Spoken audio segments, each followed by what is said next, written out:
अमेरिकी राष्ट्रपति Donald Trump ने एक बार फिर दुनिया को हिला दिया है। उन्होंने दावा किया है कि पाकिस्तान, चीन, रूस और उत्तर कोरिया जैसे देश गुप्त तरीके से परमाणु हथियारों का परीक्षण कर रहे हैं। ट्रंप का कहना है कि अमेरिका 30 साल से ऐसा कुछ नहीं कर रहा, जबकि बाकी देश चुपके चुपके टेस्टिंग में लगे हैं। इस बयान से न सिर्फ पाकिस्तान और चीन में हलचल मच गई है, बल्कि पूरी दुनिया की नजरें अब परमाणु हथियारों की दौड़ पर टिक गई हैं।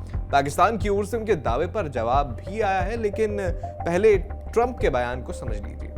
ट्रंप ने सीबीएस न्यूज को दिए इंटरव्यू में साफ कहा, रूस, चीन, पाकिस्तान और नॉर्थ कोरिया परमाणु हथियार टेस्ट कर रहे हैं। हम अमेरिका वाले ही अकेले ऐसे बड़े देश हैं जो ऐसा नहीं करते। उन्होंने ये भी जोड़ा कि हाल के भूकंप जैसे झटके इन गुप्त परीक्षणों की वजह से आ रहे हैं। ट्रंप का मकसद साफ है, अमेरिका को भी परमाणु परीक्षण फिर से शुरू करने का आदेश देना। उन्होंने डिफेंस डिपार्टमेंट को तुरंत तैयारी करने को कहा है, लेकिन अमेरिका के ही एनर्जी सेक्रेटरी ने सफाई दी कि ये परमाणु विस्फोट नहीं होंगे, बल्कि हथियारों की जांच के लिए टेस्टिंग होगी। फिर भी ट्रंप अपने स्टैंड पर अड़े हुए हैं।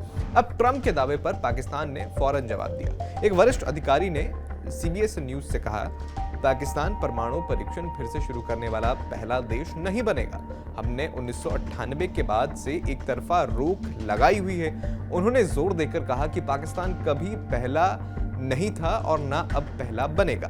पाकिस्तान के आर्मी डीजी ISPR ने भी प्रेस कॉन्फ्रेंस में सवाल का जवाब दिया। उन्होंने ना तो इनकार किया, ना तो पुष्टि, बस इतना कहा, हमारे डिफेंस सिस्टम गोपनीय होते हैं, पब्लिक डॉक्यूमेंट्स नहीं। पाकिस्तान ने यह भी साफ किया कि वो व्यापक परीक्षण प्रतिबंध संधि यानी CTBT पर हस्ताक्षर तो नहीं किया है उसने, लेकिन मॉरेटोरियम का पालन कर रहा है। यानी आधिकारिक तौर पर तो पाकिस्तान ने बयान नहीं दिया, लेकिन जो उसके अधिकारी कह रहे हैं कि स्पष्ट रूप से वो जवाब नहीं दे रहे हैं। अब चीन की बात कर लेते हैं। चीन ने ट्रंप के आरोपों को बेबुनियाद बताते हुए इसे सिरे से खारिज कर दिया। चीन विदेश मंत्रालय के प्रवक्ता माओ निंग ने कहा, बीजिंग ने दशकों से कोई परमाणु परीक्षण नहीं किया। हम नो फर्स्ट यूज पॉलिसी पर कायम हैं और CTBT का पूरी जिम्मेदारी से पालन कर रहे हैं। उन्होंने अमेरिका से अपील की कि वो भी टेस्टिंग पर रोक बनाए रखे ताकि दुनिया में स्थिरता बनी रहे। माओ ने ट्रंप को सीधे जवाब देते हुए कहा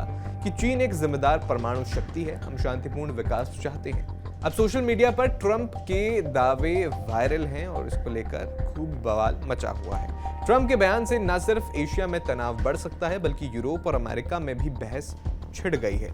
विशेषज्ञ कहते हैं कि अगर अमेरिका टेस्टिंग शुरू करता है तो ये 1990 के दशक वाली परमाणु दौड़ को फिर से जगा सकता है। नॉर्थ कोरिया ही एकमात्र ऐसा देश है जिसने 1990 के बाद टेस्टिंग की है। ट्रंप का ये दावा इंडिया पाकिस्तान तनाव को भी भड़का सकता है। आपका ट्रंप के दावों पर क्या कहना है, हमें कमेंट बॉक्स में जरूर बताएं।